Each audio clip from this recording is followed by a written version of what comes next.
사무엘하 14장 9절에서 11절까지 말씀 함께 읽겠습니다. 드고와 여인이 왕께 아뢰되 내 주 왕이여, 그 죄는 나와 내 아버지의 집으로 돌릴 것이니 왕과 왕위는 허물이 없으리이다. 왕이 이르되 누구든지 내게 말하는 자를 내게로 데려오라. 그가 다시는 너를 건드리지도 못하리라 하니라. 여인이 이르되 청하건대 왕은 왕의 하나님 여호와를 기억하사 원수 갚는 자가 더 죽이지 못하게 하옵소서.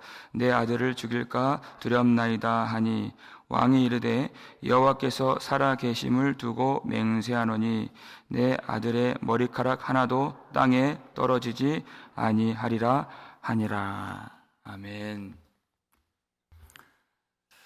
드고와의 한 여인이 다윗에게 나와서 왕이여 나를 구원하소서 그렇게 요청을 합니다.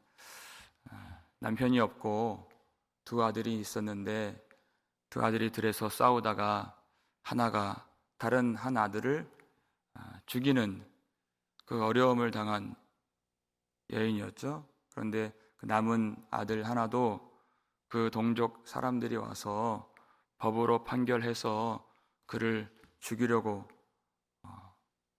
하는 통에 그 남은 아들도 죽임을 당하면 이 여인은 상속을 받지 못하기 때문에 이 여인도 비참한 그런 상황에 빠지게 되기 때문에 다윗에게 나와서 도움을 구한 것입니다.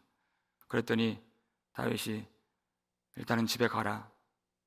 내가 너에게 너를 위해서 명령을 내릴 것이니라. 이렇게 말을 해 주었습니다. 집에 가라 했어요. 이스라엘 백성들은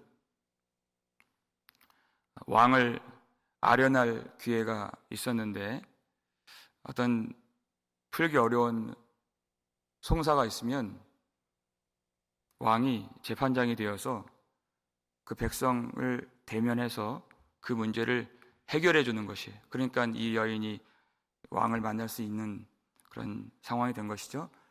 그런데 일단은 집에 가라 한 것은 이 문제가 간단하게 풀 수 있는 문제가 아니라는 뜻이죠. 이게 즉석에서 판결을 내릴 수 있는 그런 사안이 아니기 때문에, 물론 이 나라에 법이 있습니다.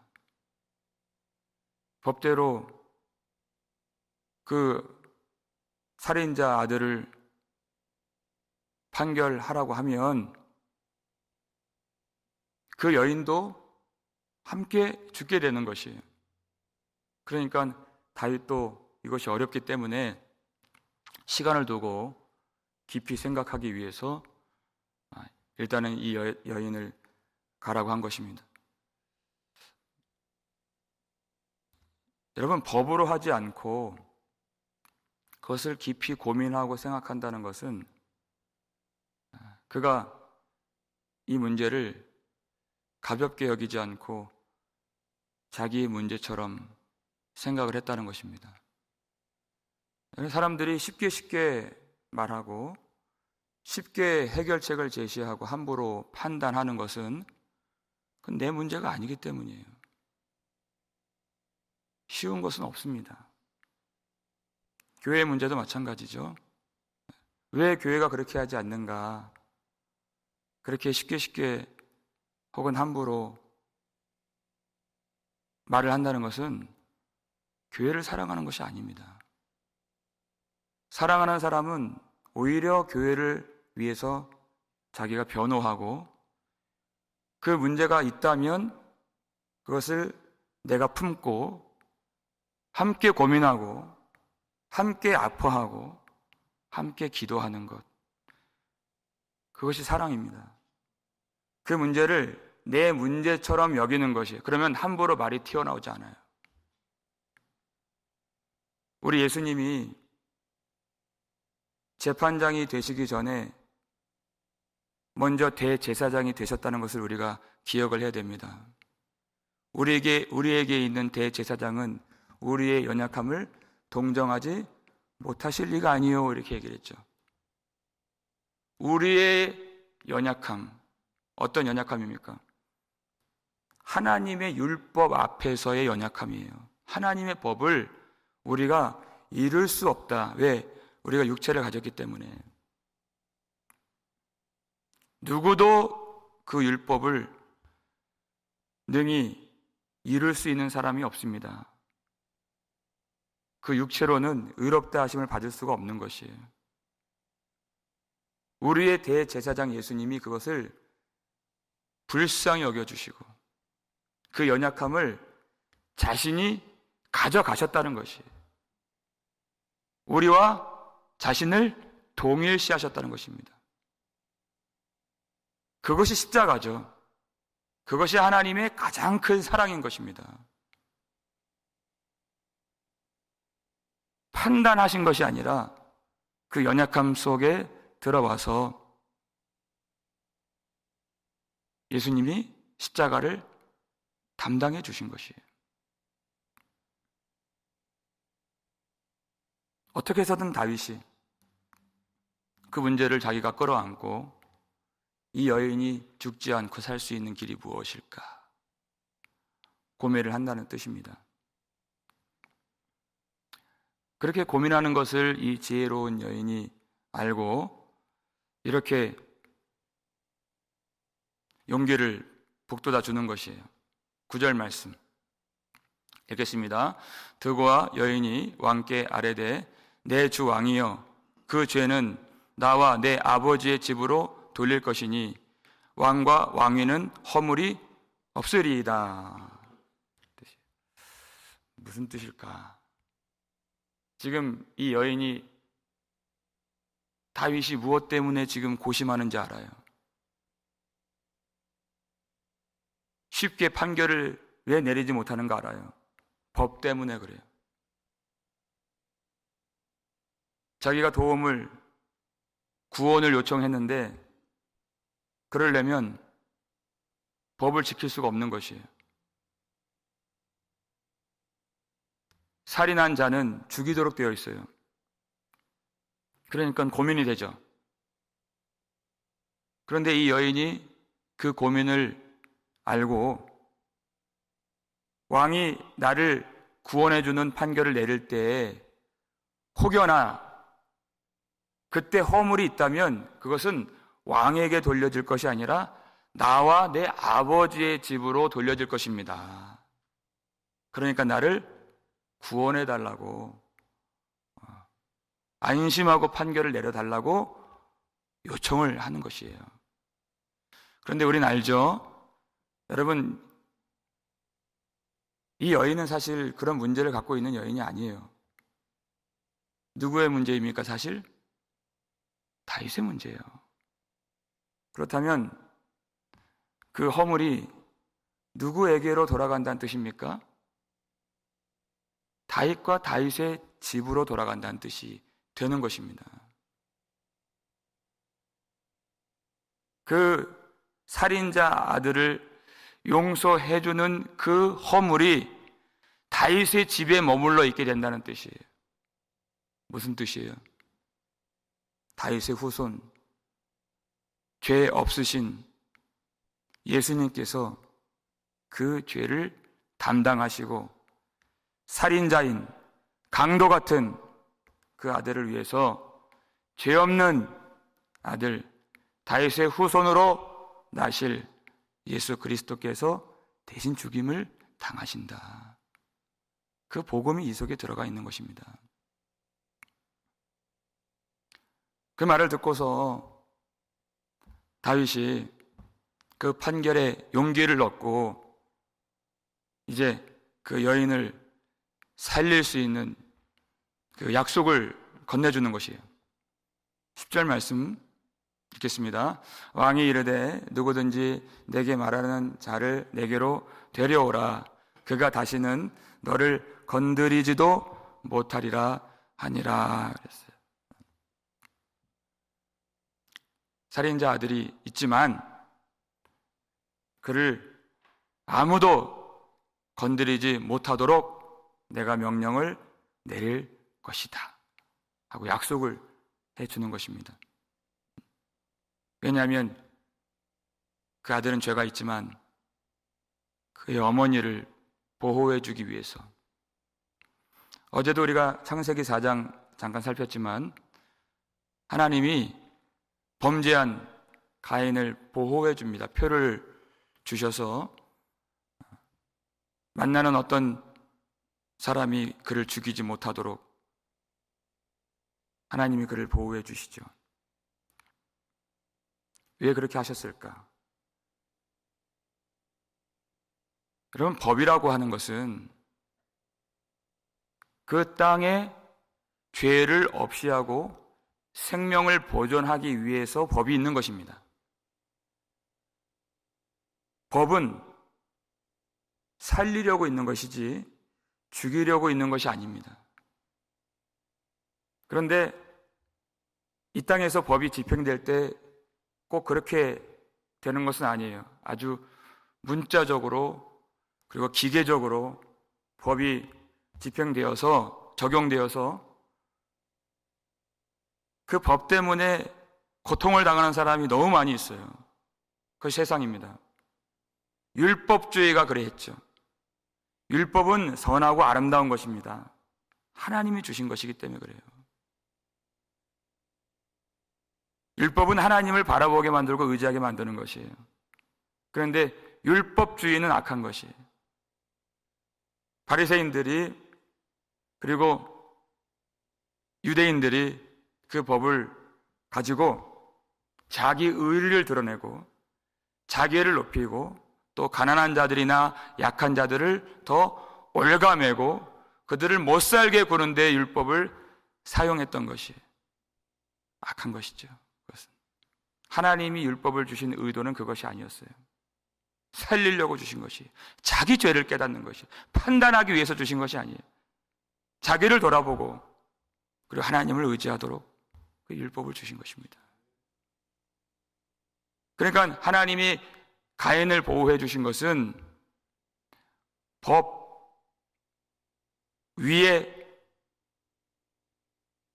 사랑이 있고 법보다 은혜가 더 중요하다는 것을 가르쳐 주시기 위해서, 은혜 위에 은혜로라, 그것을 가르쳐 주시기 위해서 그렇게 하신 것입니다. 법을 무시하시는 그런 분이 아니시죠.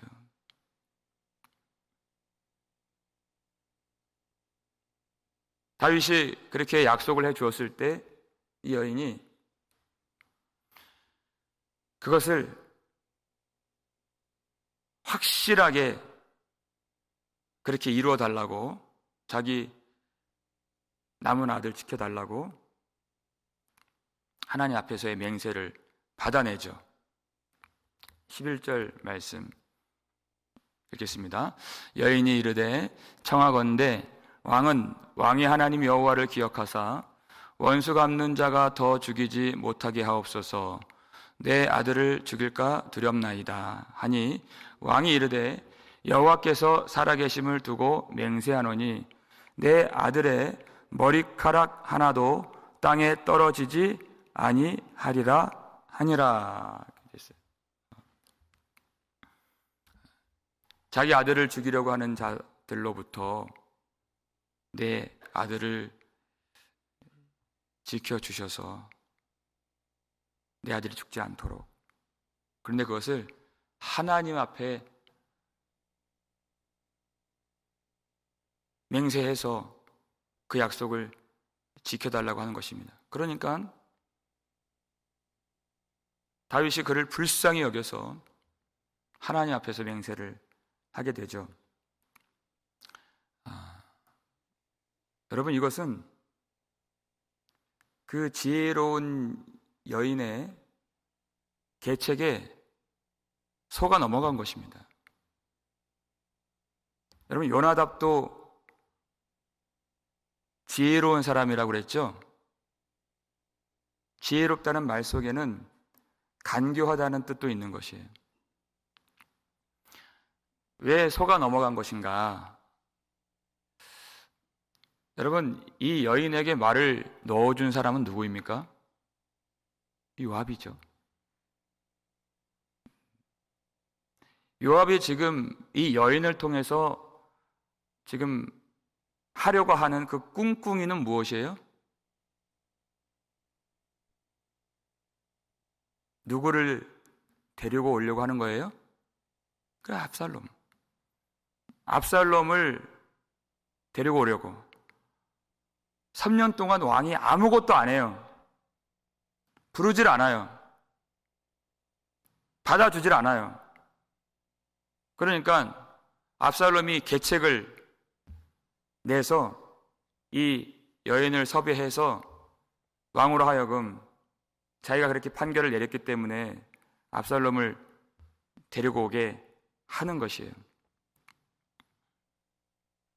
그 여인을 최대한 불쌍히 여길 수 있도록, 남편이 없는, 거기다가 두 아들이 싸워서 하나가 다른 하나를 죽이는 그런 사연을 꾸며서 그렇게 동정을 사도록, 그리고 유리하게 결정을 내도록 그렇게 만든 것이죠. 그런데 왜 이것이 속아 넘어간 것이냐? 여러분, 죄인들이 용서를 받고 긍휼을 받을 수 있는 길은 인간적인 화해에 있는 것이 아닙니다. 그가 죄를 깨닫고 하나님 앞에 참으로 돌이켜야 하나님이 주시는 용서를 받을 수 있고 긍휼하심을 받을 수 있는 것이에요.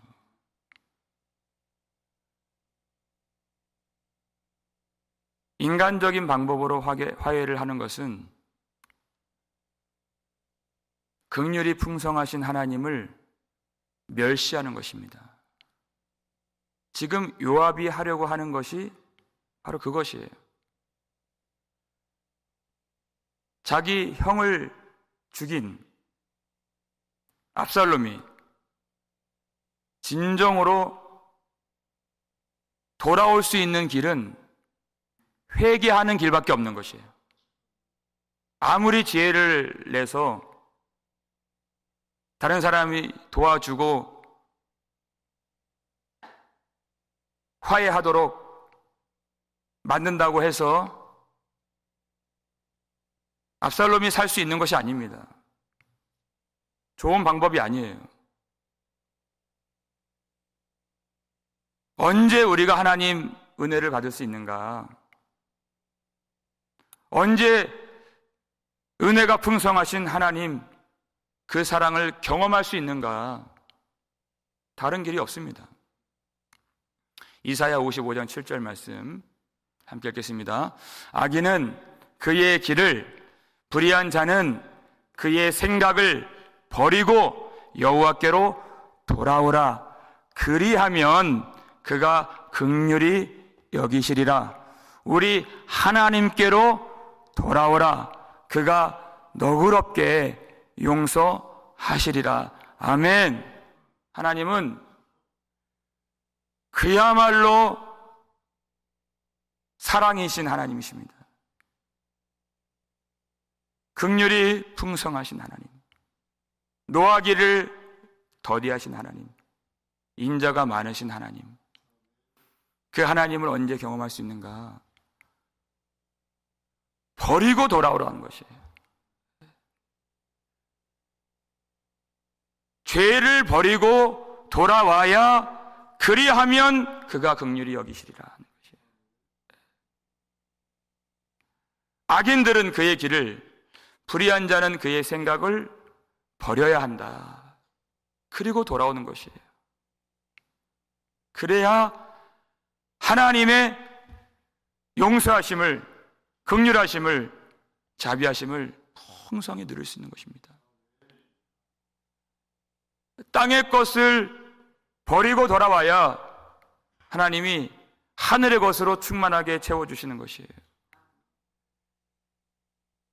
자기의 길, 자기의 생각, 자기 자신을 버리고 부인하고 부정하고 자기를 죽일 때, 그래야 우리 속에 그리스도 예수께서 사신 바 된 영생을 우리가 받을 수 있는 것입니다. 내가 살아있는데 어떻게 예수님 우리 속에 우리가 모실 수 있습니까? 그렇게 될 수가 없는 거예요. 내가 그리스도와 함께 십자가에 못 박힌 바 되어야, 내가 죽어진 바 되어야 예수님이 우리 안에 사시는 것이에요. 그것을 영생이라고 해요. 버리고 돌아오는 것입니다. 그냥 화해의 자리를 만들어 준다고 해서 그 관계가 회복되는 것이 아니에요. 다윗의 집에 반드시 필요한 것은 하나님 앞에 돌이키고 회개하는 것입니다.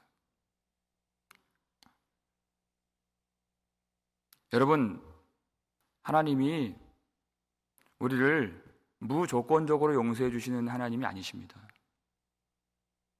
하나님이 우리를 용서해 주시고 사랑을 베푸시기 위해서 하신 일이 그의 죄 없는 아들을 십자가에 내어주신 일이에요. 절대 무조건적으로 용서를 해주시는 분이 아니십니다. 마음대로 법을 어기시는 하나님이 아니세요.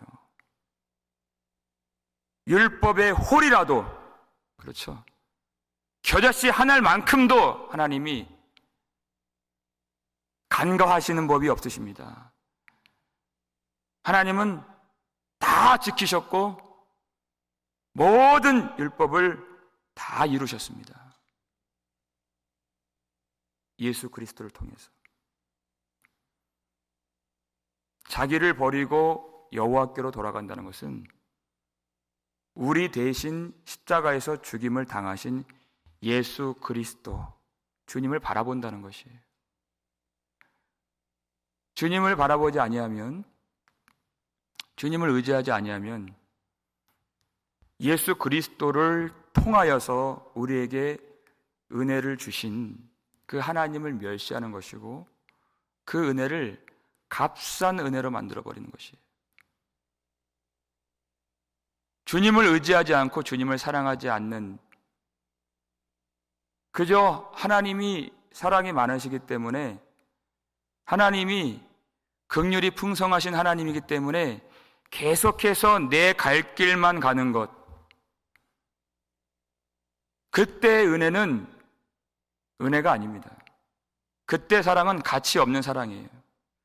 은혜는 반드시 그를 하나님께로 돌아오게 만들고 죄를 버리게 만들고 우리 대신 죽임당하신 예수 그리스도를 사랑하게 만드는 것이 진정한 하나님의 은혜인 줄 믿으시길 바랍니다. 인간적인 방법으로는 그를 살릴 수 있는 길이 없습니다. 화해라는 인간적인 방법은 답이 아니에요. 해결책이 아닙니다. 요압이 그것을 몰랐어요. 왜 아무것도 하지 않을까? 왜 이 문제를 해결하려고 하지 않을까?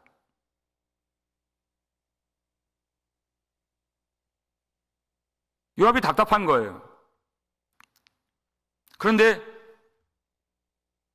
인간적인 방법으로, 화해라는 방법을 통해서 이 일을 해결하려고 했을 때 여러분 결국 어떻게 됐죠? 압살롬 속에 있는 그 죄, 그 아버지에 대한 반발심, 더 나아가서 하나님의 나라를 빼앗고자 하는 그 적개심, 그 탐심은 하나도 줄지 않았어요. 하나도 해결되지 않았어요. 어떻게 해요? 더 자랐죠.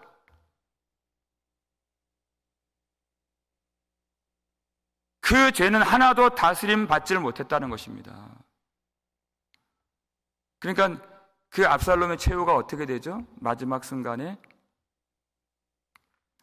11절 보면 참 재밌는 말씀이 있는데, 다윗이 그렇게 맹세하잖아요. 내 아들의 머리카락 하나도 땅에 떨어지지 아니하리라 그랬어요. 그런데 여러분, 압살롬의 자랑이 뭔지 아시죠? 무엇이죠? 머리카락이잖아요. 그 머리카락이 상수리 나무에 걸려서 결국 죽임을 당해요. 근데 누가 죽이죠? 요압이 그를 죽입니다. 인간적인 방법을 냈던 요압이 결국 그를 죽이게 되는 것이에요. 그것도 머리카락 때문에 죽게 되는 것이에요. 인간적인 방법으로서는 그를 살릴 수 있는 해결책을 결코 얻지 못한다는 것입니다. 하나님께 돌아오는 길이 아니면, 회개하는 길이 아니면 살 수 있는 길이 없는 것입니다. 우리를 위해서 십자가에서 죽임을 당하신 예수 그리스도를 진정 사랑하고 내 죄를 깨달아 의지하고 내가 매일 십자가 앞에 나아가는 길이 아니면 우리가 하나님의 긍휼과 사랑을 받을 길이 없는 것을 우리는 잘 알아야 됩니다. 오직 하나님의 방법, 십자가, 그 십자가를 통해서만 우리가 하나님을 알 수 있고 하나님께 나아갈 수가 있고 하나님의 풍성한 사랑을 오늘도 경험할 수 있는 것입니다. 오늘도 우리를 십자가에서 흘려주신 그 보혈의 은혜로 다스려 주셔서 은혜를 오해하지 아니하고 값싼 은혜로 만들지 아니하고 또 그 은혜를 남용하지 아니하고 헛되이 여기지 아니함으로 그 은혜를 통해 하나님께 더 가까이 나아가고 하나님과 우리 주 예수 그리스도를 진정 사랑할 수 있는 저 여러분 되시기를 주의 이름으로 축원합니다. 우리 아버지 하나님, 감사를 드립니다. 하나님 앞에 오늘도 나왔습니다. 하나님, 하나님의 은혜를 헛되이 여기지 않도록 도와주시옵소서. 하나님의 은혜를 오해하지 않고 남용하지 않도록 도와주시옵소서. 진정한 은혜는 죄를 버리게 만들고 악한 생각을 버리게 만들고 자기 자신을 버리고 하나님께로 돌아오게 하는 생명의 은혜인 줄 믿습니다. 내 갈 길 다 가면서 내 하고 싶은 거 다 하면서 내가 원하는 것 하나도 버리지 않으면서 하나님은 사랑이 많으시다고 우리가 그렇게 은혜를 헛되이 여기며 말하지 않도록 도와주시고 우리를 위해서 십자가에서 죽으신 예수 그리스도의 그 은혜를, 그 사랑을 우리가 진정으로 깨닫고 오늘도 하나님 은혜 앞으로 그 보혈을 의지하며 담대히 나아갈 때 우리 죄를 회개하며 그 은혜를 힘입고 죄를 버릴 수 있는 오늘 아침 될 수 있도록 도와주시옵소서. 하나님의 은혜로 우리를 다스려 주실 때 그 아름다운 은혜만 바라보면서 그 더러운 죄를 버릴 힘을 얻게 될 줄 믿습니다. 우리를 죽이는, 우리를 불행하게 만드는, 그리고 우리의 가족을 괴롭게 만드는 그런 죄악들 오늘 낱낱이 고백하며 하나님 앞에 가슴을 치며 마음을 찢고 회개할 때 진정으로 돌이킬 수 있는 우리 모두가 될 수 있도록 도와주시고 하나님, 인간적인 방법으로서 어떠한 해결책을 얻으려 하지 아니하고 오직 십자가 붙들고 우리의 가정이 또 우리 교회가 나 자신이 진정으로 회개하는 그 유일한 생명의 길로만 하루하루 나아갈 수 있도록 우리를 도와주시고 우리가 지혜가 없사오니 순간순간 인간적인 방법으로 살려고 하는 그런 무지함과 어두움이 있사오니 우리의 연약함을 동정하지 못하실 리가 아닌 우리 주 예수 그리스도께서 우리와 함께 또 우리를 위하여서 십자가에서 죽으신 그 은혜를 오늘 우리에게 부어주셔서 모든 어두운 생각들이 다 물러갈 수 있도록 도와주시고 하나님이 내려주시는 참 지혜를 가지고 우리 주 예수 그리스도를 참으로 의지하며 사랑할 수 있는 우리 복된 복음 장로교회 될 수 있도록 도와주시옵소서. 오로지 기도하는 일에 힘쓰게 하시고 또 모이는 일에 힘쓰게 하시고 하나님을 기쁘시게 하는 일에 힘쓸 수 있도록 은혜를 허비하거나 낭비하지 않도록 도와주시고 그 귀한 은혜 내가 받고 항상 주님께 나아가며 평생에 주님의 영광을 위하여 살 수 있는 복된 인생 될 수 있도록 도와주시옵소서. 우리에게 주신 은혜로 말미암아 삶의 모든 어려움들 능히 이기는 성도들 되길 원합니다. 그 십자가에서 흘려주신 보혈의 은혜 하나만 가지고도 항상 어떤 상황 속에서도 감사할 수 있는 우리의 믿음이 되길 원합니다. 하나님, 부활하신 예수 그리스도 그 권능이 우리의 삶 가운데 임하여서 우리도 우리의 자리에서 일어나 그 복음을 전하고 빛을 드러내고 모든 세상을 이기며 승리할 수 있는 한 사람 한 사람의 복된 삶이 되어줄 수 있도록 이 아침에 우리를 도와주시고 우리를 구원해 주시고 우리를 축복하여 주시옵소서. 감사를 드리옵고 우리를 구속해 주신 예수 그리스도의 이름으로 축복하며 기도 올리옵나이다. 아멘.